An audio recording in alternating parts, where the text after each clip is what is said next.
అండి అందరికీ welcome back to my channel అలా మేసిరితో నేను ఇవాళ చేయబోయే రెసిపీ వెల్లుల్లి కారం బాయిల్డ్ ఎగ్ ఫ్రై అండి. చాలా బాగుంటుంది, ఒకసారి చూడండి. కొంచెం పావు టీ స్పూన్ ఉప్పు, పావు టీ స్పూన్ కారం, 3 డ్రాప్స్ వాటర్ వేస్తే ఏంటంటే ఉప్పు కారం కలుస్తుందండి. తర్వాత దాంట్లో 3 కోడిగుడ్లు కొట్టి వేస్తున్నాను.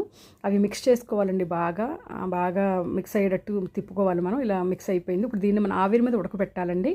నేను కుక్కర్ పాన్లో తీసుకున్నాను, విజిల్ పెట్టకూడదు దీనికి. ఇలా వాటర్ పోసి గిన్నె పెట్టేసి 5 to 10 minutes మీడియం ఫ్లేమ్లో కనుక ఉడకబెడితే ఉడికిపోద్దండి. లేదా డైరెక్ట్గా అయినా పాన్లో కాకపోయినా డైరెక్ట్గా గిన్నెలో వాటర్ పోసి ఆ గిన్నె పెట్టేసేయండి అండి, కోడిగుడ్డది గిన్నె. అప్పుడు 5 to 10 minutes ఉడికిపోద్ది.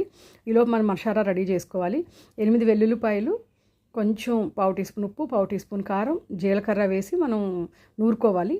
లేదంటే మీరు మిక్సీలో గ్రైండ్ చేసుకోండి.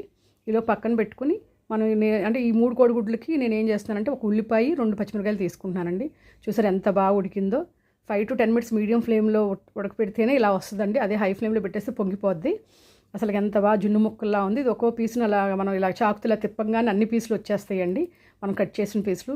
ఈలో బాండి పెట్టి కొంచెం ఆయిల్ పోసి కాగిన తర్వాత ఆవాలు, జీలకర్ర, కరివేపాకు, పసుపు వేసి మనం ఉల్లిపాయ పచ్చిమిరపకాయ ముక్కలు కోసుకున్నాం కదా, అవి కూడా వేసి మీడియం ఫ్లేమ్లోనే మనం వేయించాలండి. ఉల్లిపాయ పచ్చిమిరపకాయ ముక్కలు వేసిన తర్వాత మనం ఏంటంటే మీడియం ఫ్లేమ్లో వేయించితే బాగుంటుందండి కూర. ఏ కూరలో అయినా మీడియం ఫ్లేమ్లో వండితేనే చాలా బాగుంటుంది.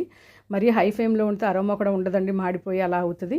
మీడియం ఫ్లేమ్లో కొంచెం లైట్గా ఎగిన తర్వాత తక్కువ ఉప్పు వేసుకోవాలండి. ఎందుకంటే ఆల్రెడీ మసాలాలో ఉంది, కోడిగుడ్లో ఉంది కాబట్టి జస్ట్ ఉల్లిపాయ ఫ్లేవర్ కోసం జస్ట్ కొంచెం పావు టీ స్పూన్ ఉప్పు వేసుకుని ఈ మసాలా వేసుకోవాలండి. మసాలా వేసుకున్న తర్వాత లైట్గా వేగిన తర్వాత ఒక 5 minutes మనం ఏదైతే మనం పక్కన బాయిల్ చేసి పక్కన పెట్టినా కూడా కోడిగుడ్డు కట్ చేసుకుని పీసులు అవి వేసేయాలి. అవి వేసేసి మనం మీడియం ఫ్లేమ్లో 5 minutes మనం ఫ్రై చేయాలండి. ఎందుకంటే ఎక్కువ ఫ్రై చేస్తే హార్డ్ అయిపోద్ది ఈ కోడిగుడ్డు. ఇలా ఫ్రై చేస్తే మనకి ఉబ్బుద్దండి చక్కగా, ఇలా జున్ను ముక్కలాగా ఆ టైప్లో కోడిగుడ్డు ఇలా ఉబ్బుద్దండి బాగా లావుగా. ఇంకా కూర అయిపోయినట్టు అనమాట. వెంటనే కట్టేసుకోవాలి కొత్తిమీర వేసుకుని. చాలా బాగుంటుందని చూడండి. కూర ఇలాగా లావ్ అవుద్ది అనమాట. ఆ ప్రతి పీసు లావ్ అవుద్ది అనమాట ఆయిల్లో వేయంగానే.